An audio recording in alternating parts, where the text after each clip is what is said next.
زه د بېعزتۍ د چندې سخت مخالف یم او چې دا څومره جلسې مې شروع کړي په ټولو کې اکثر وایم چې دا بېعزتۍ چندې بېعزتي چندې څه ته وایي چې دا سوزکي باندې د لوډ سپیکر تړلی او کوڅه په کوڅه ګرځي یا په موټر د سوداغه تړلی لوډ سپیکر او کوڅه په کوڅه ګرځي او خدای مو بخا مدرسه جوړیږي او چنده راکې دا مې نه لګي دې سره دین سپکیږي دې سره قرآن ته ذلت راځي د مدرسې او د جومات ذلت راځي چې په کوڅه د لوډ سپیکر په مخه کړي او په کورونو کې ګرځي او ماشومانو له د ښکاری په لاس کې ورکړي او کوڅه په کوڅه ګرځي چنده راکې خدای مو بخا او 10 روپۍ والا ماشوم ورکي وی پلان کې 10 روپۍ راکړې خدایا ته واړه جنته ورکې نو کور دې د میردین جومات شه چې ته جنته دې په 10 روپۍ غله ورکړل نو موږ به په دې موټروی شپې ورځې تېرو موږ به څه کوو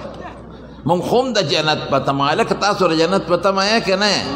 زه به که خیر انشاءالله ټول انشاءالله وایې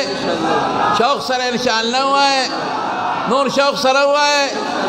خدای چې چا د انشاءالله وې د جنت په تمه جنت تا سره د خدایا زمونږ اعمال ډېر کمزوري دي مونږ په خپل عمل جنت ته نشو تللی ستا په فضل به خدای دې ټولو له جنتونه ورکړي نو 10 روپۍ راکړه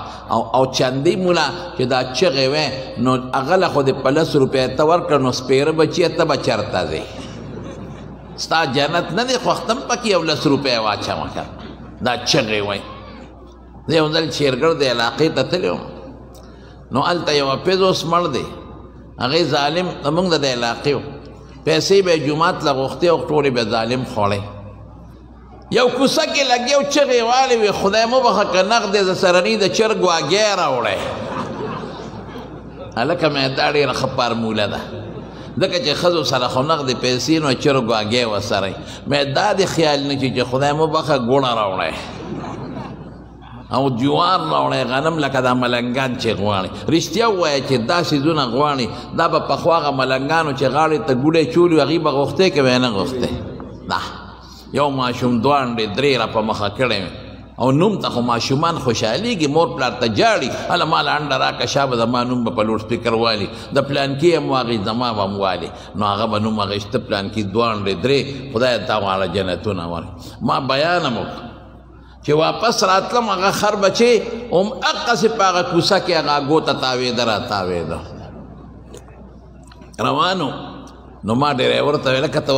ما ولیدو چې هګۍ یې ماته کړه اوبه یې په خولې راواړوله نو ما ډریور ته ویې لکه ور مخکې شه چې ورلو مې پیږه ما واس خو پېژنده نو شیخ صاحب ته مې بند کړه لوډ سپیکر ځکه دا چغه اوس بار به اورېدلې کېږي مې خوار چې جومات ته د خلکو نه انډې غواړي او سکې یې په خپله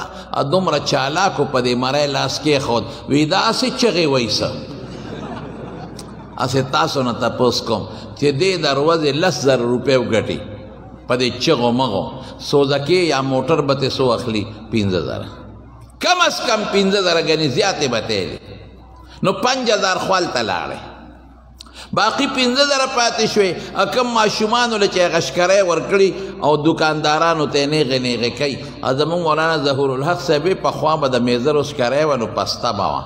او اوس دغه ښکری دي د دې پلاسټک وي ستغې دي وی د ټولو دکاندارانو سپیمې یې پې سوری کړې نیغې نیغې کوي نو ماشومانو له هم کم از کم 2-3 خو ورکوي او بیا هوټل کې ودرېږي د 1,000-2,000 روپو ښه مضبوط د چرګو هغه غټ غټه ډوکي وخوري او غوښې وخوري پاتې 1,000 روپۍ شو یا 2,000 هغې کې نصف اللی و نصف اللک نیمې د چندې ملا شوې نیمې د مدرسې د جومات شوې نو قوم 10,000 ورکړې او جومات لکه کلاړۍ ښي او د غزر یې ورکړې او که وایي چې دا کش د ما شو سبا به تاله بل درکم نو دا تبعی ده او که نه ده د ما دا نه لګي څوک پکې دا چغې وایي ماشومان دي په مدرسه کې یتیمانان دي په مدرسه کې او بیګم ناره تیره کړې ده د لوږې مړه شو خدای مو بخښه امداد وکړي دا د مدرسې غلط شکل خلکو ته پیش کوي یتیمانان خو په سکول کې هم شته په یونیورسټۍ کې هم شته او په کالجونو کې هم شته او په مدرسو کې هم شته دا ته دا مدرسه سپکې د دې بېعزتي کې مدرسه داسې پیش کوي لکه چې د ملنګانو فقیرانو ځای وي یتیمانان دي او بېګې ډوډۍ نه